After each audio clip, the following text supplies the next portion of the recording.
The original word in Greek, apocalypsis, means an unveiling, a revelation. It's not just about the end of the world, said Jacqueline Hidalgo, chair of religion at Williams College. It helps us see something that is hidden before.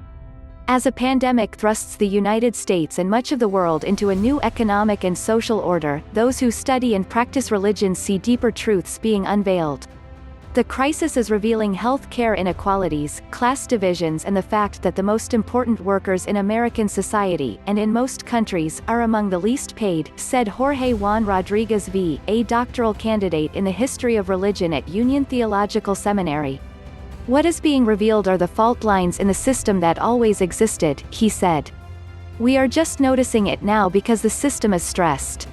About 44% of likely voters in the United States see the coronavirus pandemic and economic meltdown as either a wake-up call to faith, a sign of God's coming judgment, or both, according to a poll commissioned by the Joshua Fund, an evangelical group run by Joel C. Rosenberg, who writes about the end of the world, and conducted by McLaughlin and Associates, pollsters for President Trump and other Republicans. David Jeremiah, a pastor who has been one of President Trump's informal evangelical advisors, asked in a sermon recently if the coronavirus was biblical prophecy, and called the pandemic the most apocalyptic thing that has ever happened to us. Among Christians, one of the most well-known apocalyptic narratives is the Book of Revelation in the New Testament, which tells the story of the defeat of an evil beast, a final divine judgment, and the coming of a new Jerusalem.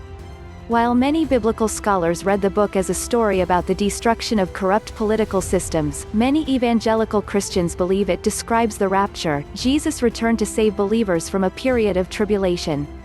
Joshua Johnson, 46, in Keller, Texas, spends time reading the story and interpreting its symbols, written nearly 2,000 years ago, in modern terms. He looks for the rise of what the story calls the mark of the beast, a demonic mark all people will be forced to bear. He wonders if Jesus will return by 2028, 10 years after Mr. Trump moved the U.S. Embassy in Israel to Jerusalem, which he saw as a prophetic sign.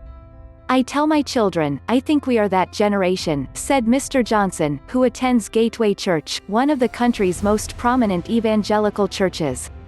In the United States, where Christianity is by far the dominant religion, about 40% of American adults believe that Jesus is definitely or probably going to return to Earth by 2050, including 1 in 5 religiously unaffiliated people, according to the Pew Research Center. Some evangelical Christians are finding hope in a divine promise that God has saved them for eternity, a feeling of security in the midst of so much uncertainty. For me personally, it is just a reminder that God is sovereign, said Mark Lavorne, 65, who attends First Baptist Dallas and is chairman of Providence Bank of Texas. Regardless of what happens in the world, we have that confidence. For centuries, religious traditions have not only offered a way for human beings to understand apocalyptic moments. Over time, these hours of crisis have also shaped religion itself. Some of the earliest apocalyptic speculation is found in Jewish scriptures, in stories like the Book of Daniel, as the Hellenistic age gave way to the Romans around the 2nd and 1st centuries BC and Jewish communities experienced violent persecution. Some Jews speculated again about the end of time when the Roman army destroyed the Second Temple in Jerusalem in AD 70. As the early Christians turned to an external savior and as the Romans continued to crush rebellions, Jewish leaders realized they needed to survive in the world as they knew it, explained David Kremer, head librarian and professor of Talmud and rabbinics at Jewish Theological Seminary. The rabbis developed a system where Jews could live anywhere, under any government, and live meaningful lives connected to neighbors and to God. That was the Judaism that enabled Jews to live through persecution, plagues, medieval centuries and on through early modernity, which was in some ways the most difficult periods, Dr. Kremer said.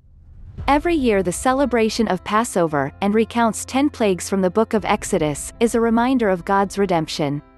The Passover Seder says we have been in difficult circumstances before and we will get beyond them, Dr. Kremer said. Islam, in the Islamic tradition, the Quran tells stories of plagues and of a final earthquake that will tear the earth apart, as well as stories of finding God in the created world. In mainstream Islamic thought there is a distinction between the end of the world and the concept of apocalypse, Amir Hussain, professor of theology at Loyola Marymount University, said. Apocalypse also includes what happens when one's eyes are opened. In Buddhism, time is cyclical, not linear, making apocalypse both an end and a beginning. Apocalypse happens and then a new order starts, a new social order, new moral order, said Vesna Wallace, professor of Buddhism at the University of California, Santa Barbara. The story repeats itself. Apocalyptic stories in Buddhist scriptures share similar themes, often including an unjust ruler, social inequality, plagues and fruits that do not ripen, she explained, referring to texts from the 5th and 11th centuries AD. Blades of grass become like swords, and even the sense of taste disappears, like a suspected symptom of the coronavirus infection. In Buddhist traditions, apocalypse comes as a result of collective karma, everyone's actions toward one another and the world, which means its outcome can change even in the present circumstance. Now people are kinder to each other, they are spending more time with families. It's like a warning to change the course of actions, to bring back compassion, empathy, develop social equality. Modern, secular American life is filled with its own apocalyptic visions. Movies and television shows depict civilization on the brink of extinction. The Walking Dead explores life amid the zombie apocalypse.